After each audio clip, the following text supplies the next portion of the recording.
W. Kamau Bell. Welcome to The Daily Show. Yeah, maybe my last time. Welcome. What do you mean your last time? I just feel like I might be doing my last. You know what I appreciate you, my friend, is the last time we spoke was like in the heart of the pandemic. I was in my apartment, and you, I think, at home as well. Yeah. And we're talking, and I said to you, you know, Kamau, every single time I see you talking about racism, you're always bringing the room down, you're talking about racism. And I see you felt that as a challenge. You were like, you know what, Trevor, I'm gonna show you. Yeah. And this time, we're gonna talk about Bill Cosby. Oh, you thought I brought the room down before. The room is down, and they're down, a lot of them are down on me right now. So. Why would you choose to do this?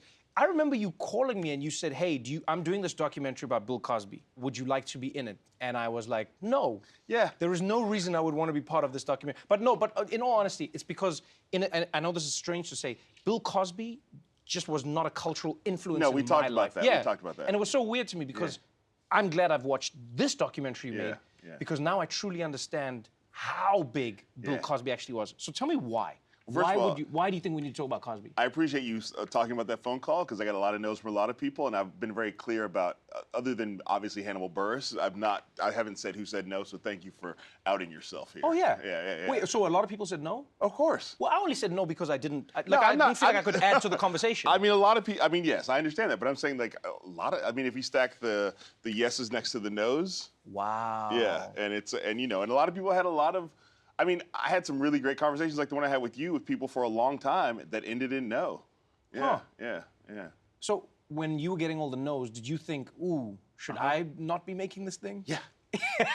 That was one of the many times I thought. And right now, as I sit here, should I be making this thing? It's like, I can't explain it other than I'm always drawn to difficult conversations. That's kind of my thing. Yeah.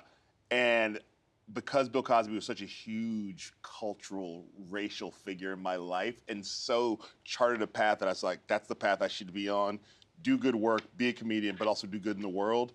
Like a lot of black folks, specifically of my generation and older, we were just gutted to find out about all these allegations and then wrestle with, do I believe them? And I believe them.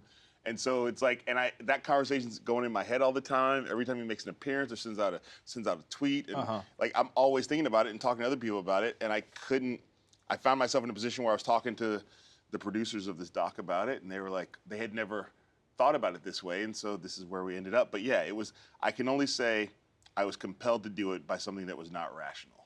I think you doing it has honestly opened up one of the hardest conversations that we need to be having in society, not just specifically about Bill Cosby, but about society as a whole, right? It feels like, especially when you watch this docuseries, that there are almost 3 generations of people that are going to exist. Yes. There are the people who came up with Cosby.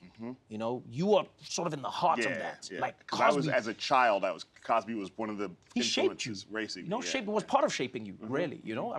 People were talking about this, just before we came out for this interview. Like my producers, and they were talking about how in white families, they were like, this is the biggest thing. It wasn't about black or white, it was Cosby. He was America's dad, not black America's dad. Yeah, right. Yeah. And he had done so much. And, we talk about how, you learn this in the documentaries, like how Cosby changed stuntmen in America. Like Cosby was the one who said, hey, you can't have white guys in blackface doing a stunt, just get black stuntmen. He changed Hollywood forever. Yeah. There were no black stunt performers under contract until Bill Cosby. So you have this generation of people who goes, man, Bill Cosby changed my world in all the best ways.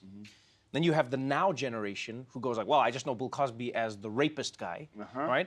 And then you have the generation that goes like, man, how do we live with the myth and the man? Yeah, and that's. Did you answer that question in the documentary for yourself? I think the way is to deal with all of it. I think the only way you can deal with it, Roland Martin makes the great point of you can't talk about you can't talk about America in the 21st century without talking about Bill Cosby. I think he says Black America, but you can't talk about America in the 21st century without talking about Bill Cosby.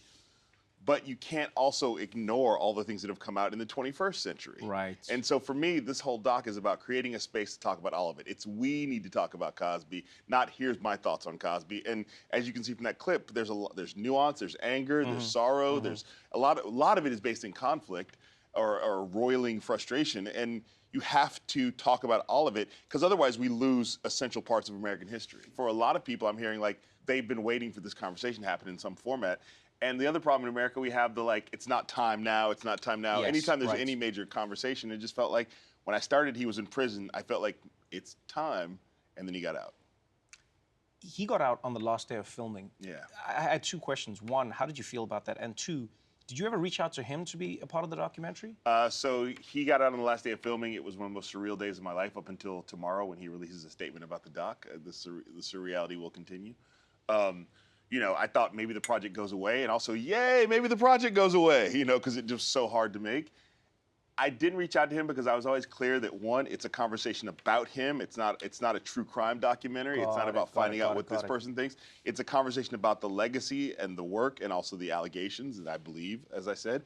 And it just felt like we had worked hard as a team to earn the survivors' trust, to sit down and have these conversations in a more wide open way. And that would have felt like a real betrayal of their trust to put Bill Cosby into this. One thing I appreciated in this documentary is how you're having those conversations. You know, it feels like you had to tackle it in a nuanced way. You didn't just go like, so what happened? It seemed like there was more to the conversation. What do you think we missed in some of the ways we were trying to have conversations in and around Cosby and in many of his survivors who came out? It was really important for me and the filmmakers and the other producers to go, let's show who these people were. Let's bring them in the doc when they're just commenting on the time and the era, and if they have good memories of Bill Cosby, let's let them bring them in to talk about that. Because then the thing happens is like, maybe some woman is telling you about how Playboy worked and Hugh Hefner was, another man who's in this era, and you go, oh, she's an expert because she was in Playboy magazine and she was a playmate. And then you go, oh wait, she's a survivor. So you get to meet her as a human being who's an expert in her life and her field, and you're not bringing all that this survivor's about to tell me a story to. Right, right. Is it possible to separate the artist from the art? Do you think it is possible? I mean, I would say this. We separate the art from the artist all the time.